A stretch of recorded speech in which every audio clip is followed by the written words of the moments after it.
On t'entend On va super les... bien, là. On m'entend super bien, bon, on va fonctionner comme Ouais. ça de toute façon. Donc, ben, merci, bonjour à tout le monde, merci d'être là. Comme a dit Valérie, c'est Lydia et moi qui allons animer la rencontre d'aujourd'hui pour faire le lancement officiel de notre dernier bébé qui a pris bien du temps à accoucher avec la pandémie et qui concerne notre dernière capsule pour prévenir les troubles musculo-squelettiques. On est toutes les deux ergonomes et membres de l'équipe de service de garde de la STAS. La STAS, c'est pour Association Santé Sécurité au travail du secteur des affaires sociales. C'est une des associations paritaires du Québec qui est dédiée à la prévention. On offre 3 types de services, je ne sais pas si vous les connaissez, de la formation en présence ou à distance comme aujourd'hui, des services conseils et aussi toute une panoplie de documents, d'outils qui peuvent vous être utiles, qui sont mis à votre disposition pour identifier vos risques, mais surtout pour mettre en place des solutions appropriées à vos réalités. Donc, on est toute une équipe dont on est les 2 membres représentatifs aujourd'hui. Petit sondage, vous avez déjà répondu à une question que vous a lancée Valérie, mais nous, on est curieux d'en savoir un petit peu plus sur les types d'emplois que vous occupez dans vos organisations. Donc, il s'agit, je vais lancer, vous avez les questions ici, mais je vais lancer le sondage comme tel, ici. Donc, il s'agit de choisir parmi les réponses suivantes celle qui convient le mieux à votre situation. Êtes-vous directrice ou directrice adjointe de votre service de garde, propriétaire de la garderie, éducatrice ou occupez-vous une autre fonction dans votre organisation, que ce soit dans un service de garde là, ou ailleurs? Donc, vous cochez et on regardera ensuite le résultat. Si je compile.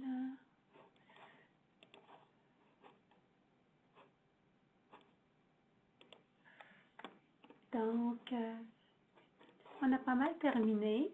Donc, si on veut partager, est-ce que vous voyez tous les résultats, Lydia? Oui? OK. Donc, ce qu'on voit, c'est qu'il y a une grande majorité d'éducatrices, 8 des participantes. On a aussi des directrices et des personnes qui occupent d'autres fonctions. Alors, on voit qu'il y a quand même une certaine diversité. Le message qu'on peut vous faire, c'est n'hésitez pas à partager autant le webinaire que la capsule avec les autres membres de votre équipe, parce que la prévention, c'est une activité qui se mange bien, qui se réalise bien en équipe. Tous nos outils vont être disponibles sous peu sur notre site, si ce n'est pas déjà le cas pour certains d'entre eux. Tout à fait. Donc, je poursuis aujourd'hui. Aujourd'hui, je vais prendre un petit 5 secondes pour vous remercier d'être avec nous, puis vous remercier au nom de la STAS pour les services que vous offrez, le travail que vous faites dans cette période unique à son genre, comme le disait Sylvie tantôt, un peu difficile. Donc, notre objectif aujourd'hui, c'est de vous présenter la nouvelle capsule de la série À vous de jouer qui est concernant le changement de couche et l'apprentissage de la propreté. Puis, dans le fond, on veut également là, vous présenter une panoplie d'outils qui sont mis à votre disposition pour une démarche de prévention qu'on va vous expliquer là, plus en détail tout à l'heure, dans le but de réduire là, les risques de TMS, de troubles musculo-squelettiques chez le travail des éducatrices. Donc, je vous amène à un autre sondage. J'aimerais ça. Dans le fond, l'objectif, c'est de savoir si vous rencontrez des difficultés dans votre établissement lors des changements de couche ou encore lors de l'apprentissage à la propreté chez les plus grands. Donc, si vous avez des moments difficiles dans cette routine-là que vous vivez au quotidien, puis à l'aide du tableau blanc, dans le fond, qu'est-ce que Valérie vous a amené tantôt à écrire, c'était pour ce sondage-ci. Donc, on aimerait là, que vous inscrivez, si vous vivez des difficultés, que ce soit de soulever les enfants, que ce soit l'utilisation du marchepied, que ce soit accompagner les enfants à la salle de bain, au petit pot.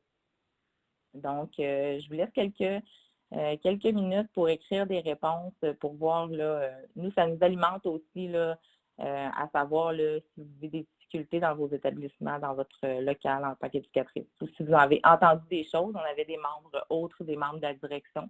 Donc, si vous avez des choses que vous entendez là, dans votre quotidien par rapport à des contraintes, des difficultés. Donc, je vois la non-utilisation de l'escalier, donc beaucoup de rappels à ce niveau-là. Nous avons un marchepied à la table à langer. Je suis la formation quand nous allons avoir un projet de développement incluant une pouponnière. Accès facile à la toilette. Donc, j'imagine qu'on va pouvoir conserver ces réponses-là par la suite aussi, Valérie, dans les...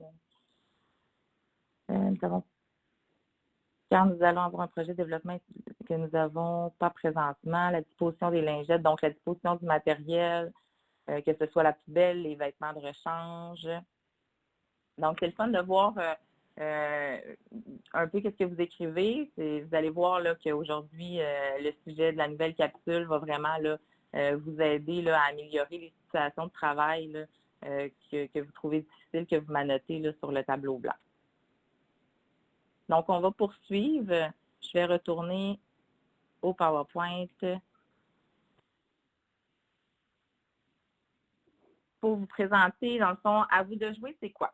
Bien, dans le fond, c'est tout d'abord une série de capsules vidéo qui couvre l'ensemble des routines chez les éducatrices. Donc, on a à ce jour 3 capsules que je vais vous décrire tout à l'heure, mais que ce soit la routine du changement de couche, l'apprentissage à la propreté, l'habillage, la sieste. Donc, on souhaite là, faire une série là, de capsules vidéo pour vous aider là, dans les routines à réduire les troubles musculo-squelettiques.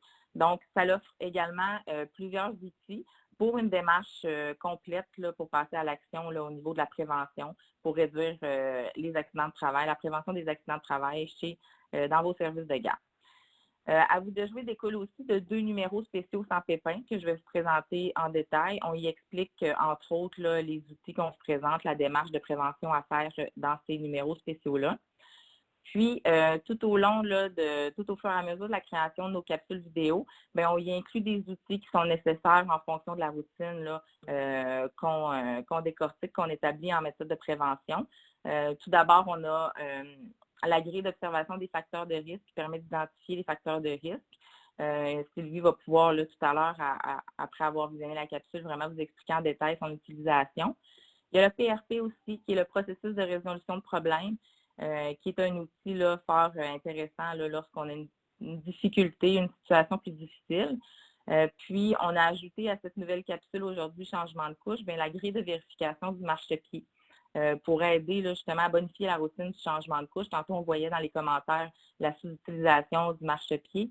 Donc, là, vous allez avoir la chance de partir avec ce grille de vérification-là. Pour voir, là, il se trouve où les problèmes là, au niveau de l'utilisation du marchepied, au-delà du fait que les éducatrices ne les utilisent pas, on est capable de voir s'il y a d'autres choses qui pourraient être en cause. Donc, voilà. Dernier petit sondage, le 3e, connaissez-vous à vous de jouer? Donc, avez-vous déjà eu la chance de visionner une capsule à vous de jouer ou utiliser un outil là, que j'ai énuméré précédemment pour... dans votre service de garde. Donc, je parle sondage. C'est quelqu'un qui avait entouré avec les crayons, c'est bien. Mais je vous laisse là, répondre. Donc, oui, si vous connaissez la série, à vous de jouer ou non. Moi, je ne vois pas. Je ne sais pas si je devrais voir si c'est actif, là, mais j'imagine que tout le monde a répondu. Ce n'est pas tellement long. Là. Donc, je vais terminer le sondage. Vous allez mettre... Parfait. Donc, on voit que tout le monde a eu la chance de répondre, j'imagine. On a 16 utilisateurs, donc presque. Donc, 11 participants, donc 75% des personnes ne connaissent pas à vous de jouer. 2 participants le connaissent, fait que c'est presque, c'est presque bien aujourd'hui de pouvoir vous présenter ça. Vous allez pouvoir en avoir 3 plutôt qu'une de nouveautés. Fait on va vous présenter là, comment y accéder là, pour utiliser tout ça. Donc, je suis à la bonne place. Oui, parfait. Donc, je parlais tantôt que c'était des capsules vidéo à vous de jouer, 3 capsules vidéo à ce jour. La première capsule qui concerne les troubles musculo-squelettiques en service de garde. Donc, cette capsule-là permet de comprendre c'est quoi un trouble musculo-squelettique, on l'appelle TMS. Donc, de faire le lien entre les différentes tâches chez les éducatrices, d'explorer les principes de prévention pour trouver là, où sont les facteurs de risque. La deuxième capsule est pour la routine de la sieste. Donc, que ce soit la sieste à la pouponnière avec l'utilisation des couchettes ou chez les plus grands avec l'utilisation des matelas. Et notre capsule qu'on va vous présenter aujourd'hui est concernant le changement de couche et l'apprentissage à la propreté. Suite à ça, on a nos spéciaux sans pépins sur le sujet. Donc, vous avez ici les 2 images. Donc, pour vous expliquer sans pépins, je ne sais pas si vous connaissez tout le monde notre revue. C'est un médium qu'on utilise à la SAR pour partager des informations en matière de prévention pour les services de garde. Donc, cette revue-là existe quand même là, depuis plusieurs années. Puis, pour faire une historique là, rapidement, c'est en 2004 qu'on a parti un peu le projet qu'on lançait en fait un CD. Dans le temps, c'est vraiment les CD qui étaient à la mode. Je pense que les ordinateurs aujourd'hui ont même plus la plupart accès à mettre des CD. Mais en fait, ça s'appelait Travailler est trop dur. C'était une série, dans le fond, qui a demeuré très populaire dans le temps. Puis pourquoi aujourd'hui, en 2020, dans le fond, on a voulu remettre au goût du jour Travailler, c'est trop dur avec les capsules vidéo que vous allez voir à vous de jouer. Mais dans le fond, on couvre encore le sujet des TMS parce qu'il y a encore plus de 50 dans les services de garde que les accidents de travail sont liés aux troubles musculo-squelettiques. Donc, ça va de soi encore que notre objectif était à ce propos-là. Donc, vous voyez à l'écran la première capsule, c'est pour expliquer les 2 premières, donc celle des TMS et de la sieste, qui explique là, la démarche de prévention également.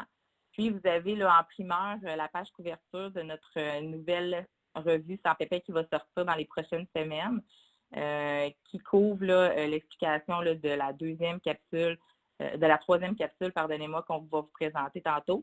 Dans le fond, cette revue-là inclut aussi des articles concernant ce qui concerne l'aménagement des lieux, les méthodes de travail, les équipements.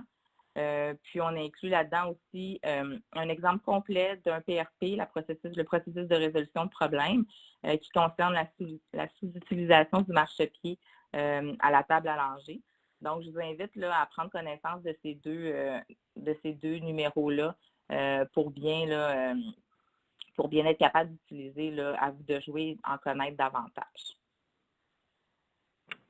L'objectif général oui? Est-ce que Sylvie, tu avais quelque chose? Non? Peut-être qu'il y a un micro qui a été ouvert.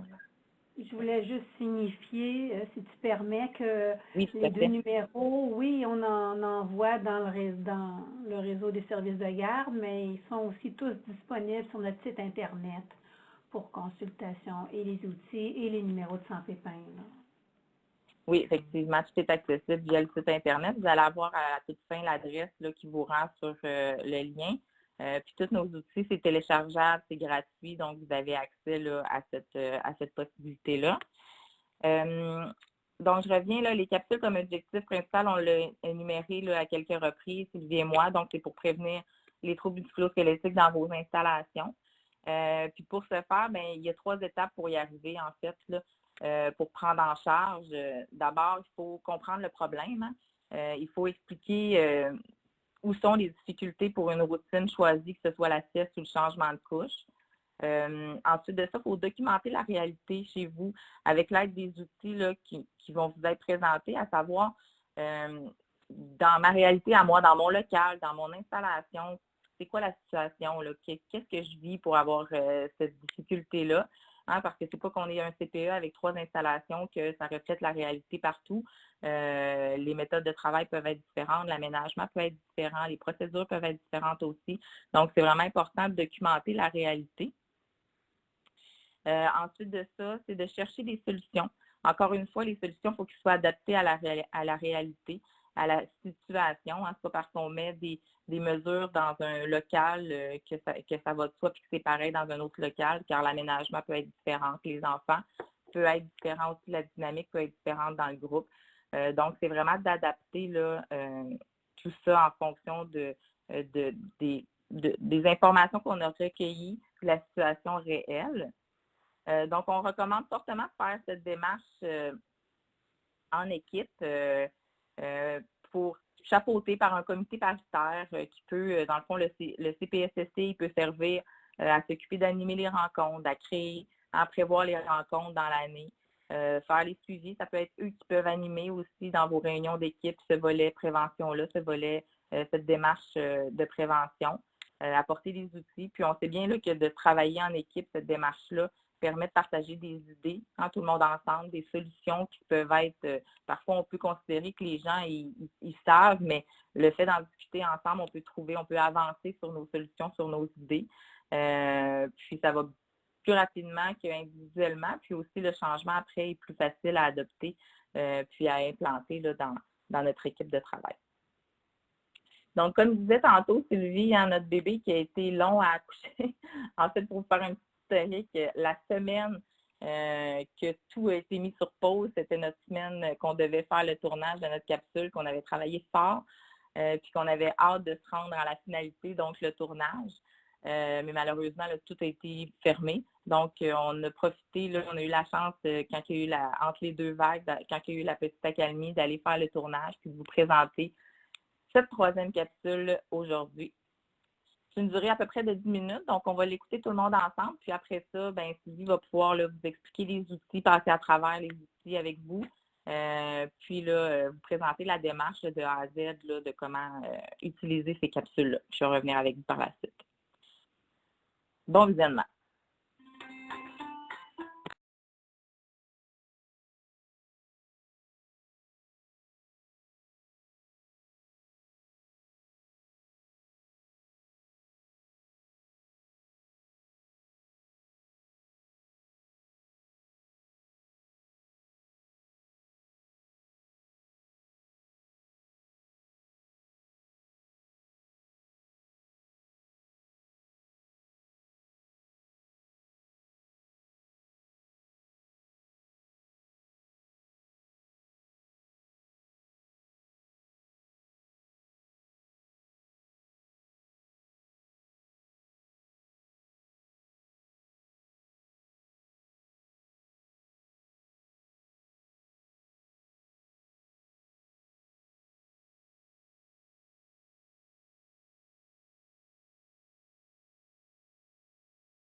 Merci, merci.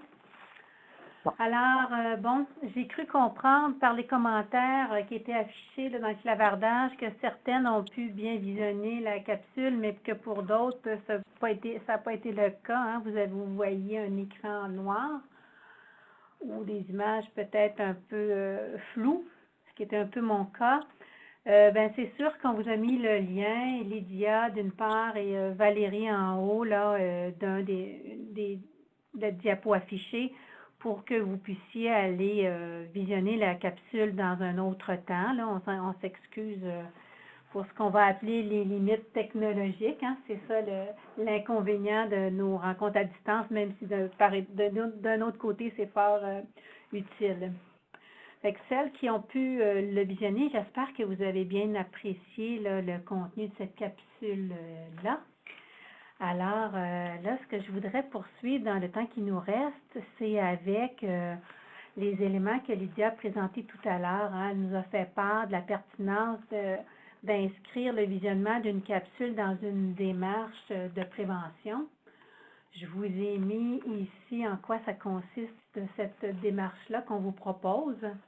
Bien, la première, c'est de faire un bilan de votre situation de santé et sécurité au travail, c'est-à-dire de regarder du côté de vos accidents qui sont survenus relativement récemment, qu'est-ce qu'il y en est, ou à travers peut-être les autres systèmes d'information que vous ramassez, que ce soit les OPS ou les déclarations de situations dangereuses, ou si on vous a rapporté des douleurs, des malaises qui étaient ressentis par le personnel.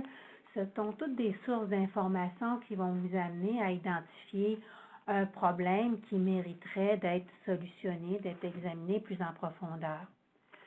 À partir donc de ces informations-là, vous pourriez choisir parmi les capsules qu'on vous offre. C'est sûr que présentement, on en a 3. Éventuellement, notre souhait, c'est qu'il y en ait davantage.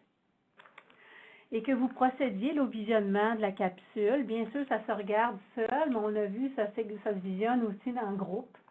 En groupe, ça permet toujours d'accompagner ça, entre autres, par une animation. Donc, par exemple, si vous avez des réunions d'équipe ou une réunion de comité de santé et sécurité au travail. Et ce qu'on vous suggère fortement, c'est pour que ce soit le mieux adapté à votre réalité, la démarche et l'utilisation des outils de la vidéo, c'est d'utiliser les outils complémentaires qu'on a développés, qui sont la grille d'observation des facteurs de risque que je vais vous montrer à l'instant, le processus de résolution de problèmes qui est une méthode d'analyse en 6 étapes, et dans ce cas-ci de la capsule là, pour le changement de couche, d'utiliser aussi la grille pour vérifier vos marchepieds dans le cas des tables allongées. Donc, au terme de ces 2 premières étapes-là, vous devriez en principe avoir en main et les connaissances plus générales et particulières de votre situation, d'avoir ciblé quelles sont les meilleures solutions à mettre en place. Bien, après, il faut s'activer et on vous propose de consigner votre implantation, les actions que vous poserez dans un plan d'action. Et de ne pas oublier, comme dans n'importe quelle démarche, n'importe quel programme, de ne pas sous-estimer la pertinence, de faire un suivi pour voir si on a mis tout en place ce qu'on avait prévu. Et si on a besoin de se réajuster en faisant une évaluation de ce que ça devait solutionner, si c'est effectivement le cas, ou si on a d'autres actions encore à poser.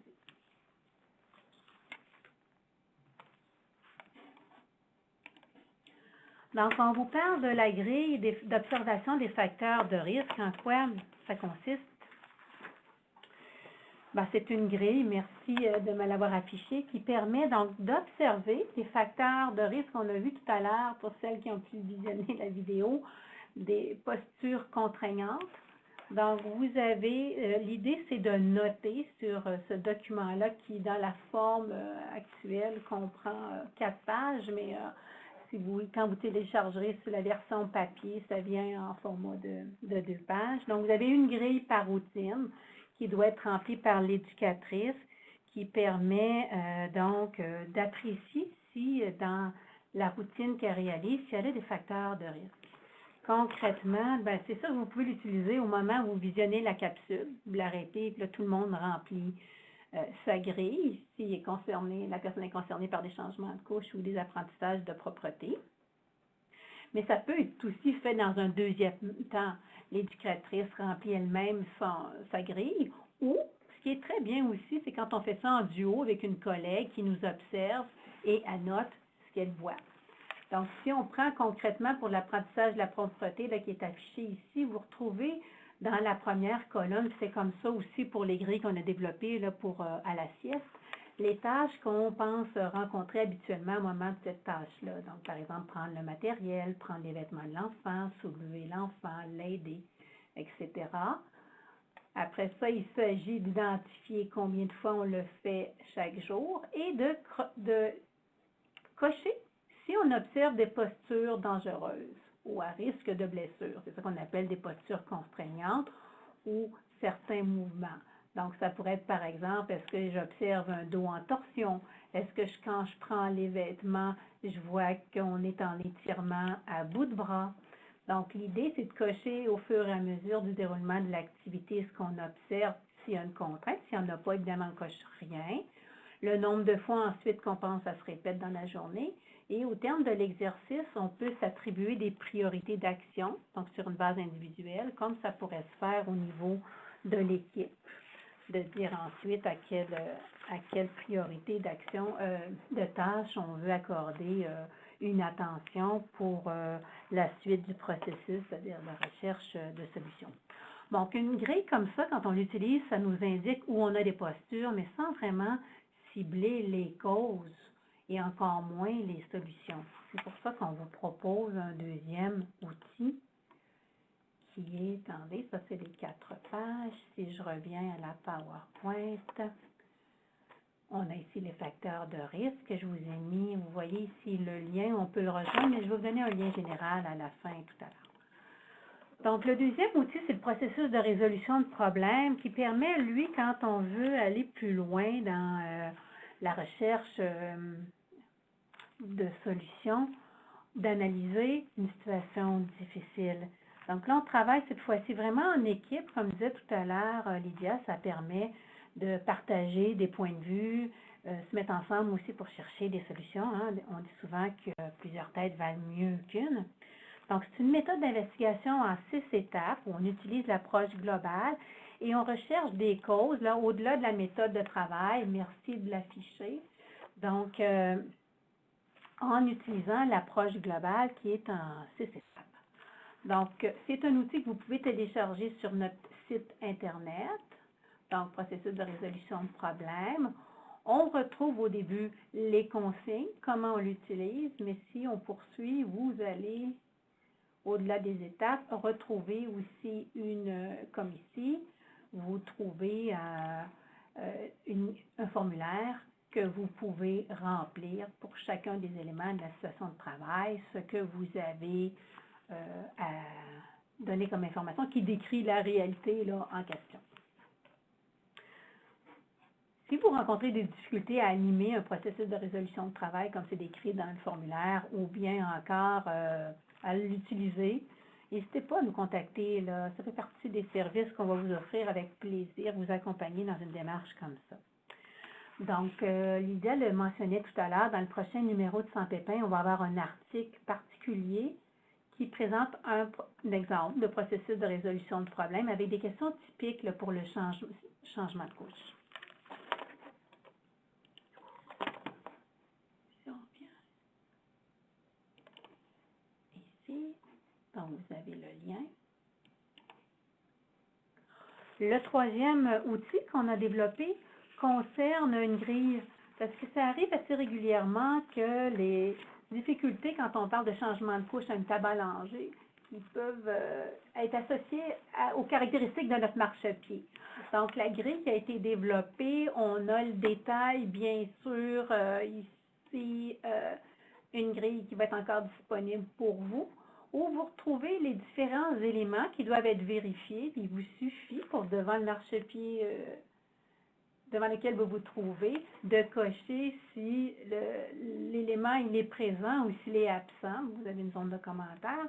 Mais pour chaque fois où l'élément n'est pas présent, mais ça vous donne des pistes d'amélioration possibles à votre marchepied. Donc, si on prend par exemple, est-ce que le marchepied est optimale.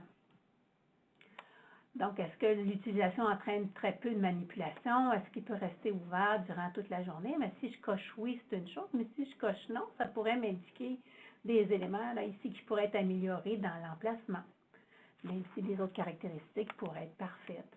Est-ce qu'il glisse facilement? Là encore, si je réponds non, c'est sûr que ça va entraîner des efforts pour le dégager ou pour le ranger sous la table allongée, donc une autre piste d'amélioration possible. Il y a des questions qui concernent la porte, le verrou, la profondeur de la dernière marche pour que l'enfant puisse y monter. Si ce n'est pas le cas, si la marche est très étroite, on comprend que l'éducatrice va avoir à accompagner davantage l'enfant pour qu'il se hisse jusqu'à la table allongée. Donc, un troisième outil qui est à votre disposition.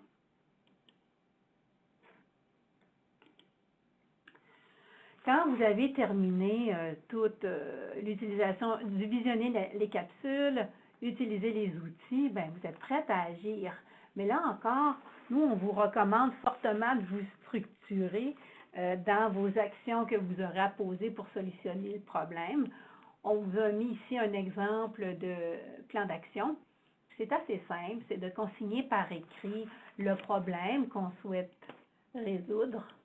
L'objectif, dans ce cas-ci, c'est de rendre le marchepied utilisable à la pouponnière et de détailler, décortiquer les étapes que vous avez l'intention de mettre en place pour arriver à avoir un marchepied utilisable, qui peut commencer par réaliser le processus de résolution de problème en premier lieu, comme rechercher un réparateur, mais tester des nouveaux équipements. Il ne faut jamais oublier cette étape-là. Des fois, on a des surprises.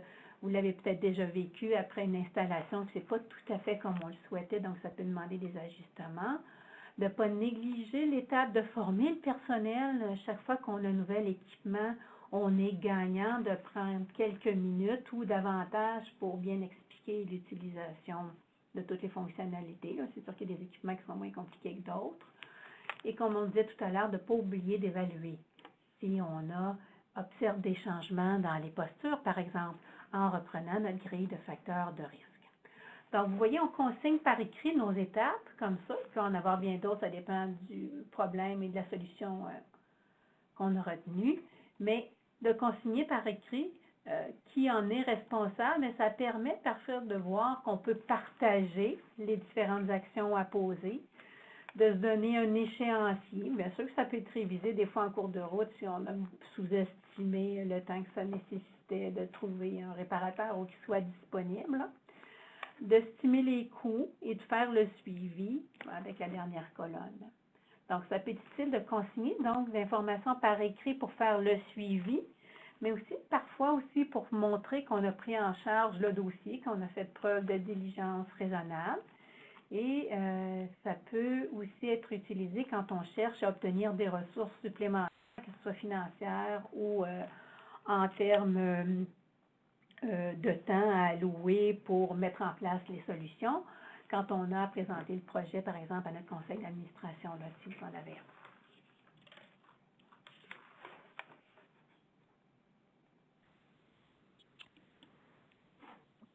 Parfait. Donc, merci Sylvie. Donc, à la lumière des outils que Sylvie vous a bien présentés, comme elle l'a dit tantôt, c'est sûr que là, ça semble peut-être difficile pour vous, mais c'est vraiment étape par étape. C'est assez simple à utiliser. N'hésitez pas à nous contacter si vous voulez qu'on vous aide là, à faire cette démarche-là. Quelques avantages supplémentaires pour entreprendre une démarche de prévention.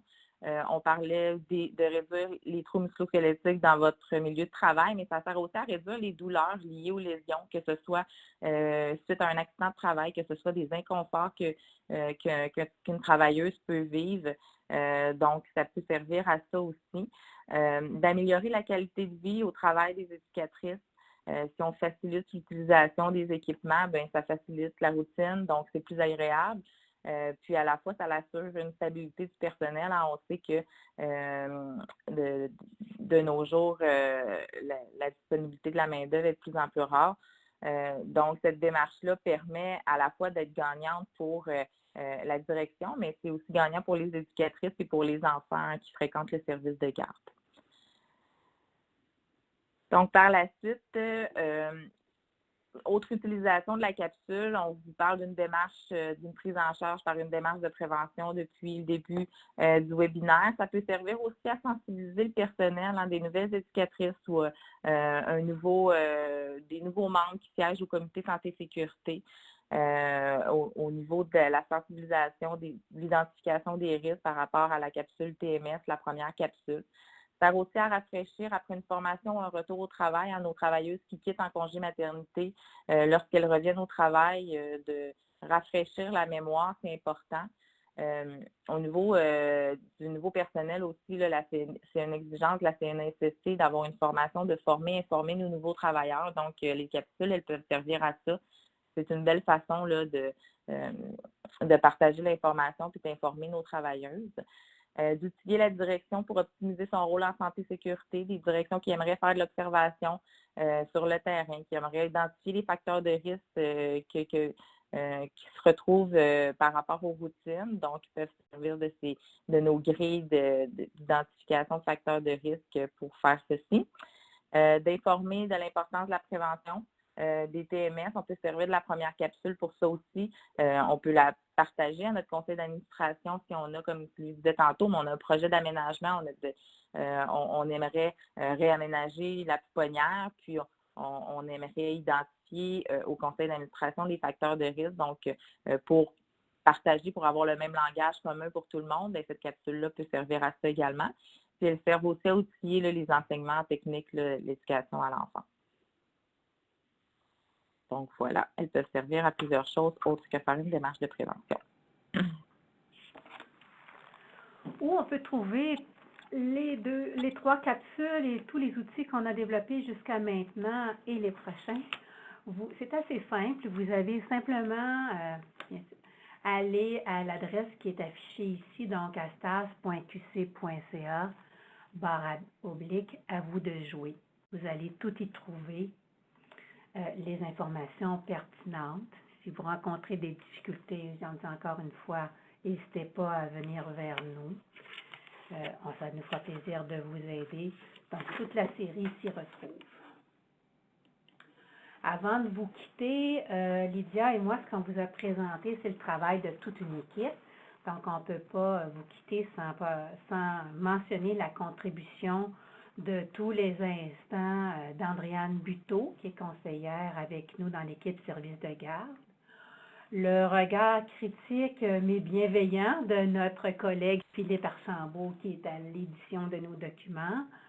Et aussi tous les commentaires très pratiques qu'on a eus de la part de notre collègue Lisette Duval, qui a pris sa retraite au printemps dernier, mais qui avait contribué à la préparation de la présente capsule. Alors voilà, on vous remercie de nous avoir écoutés.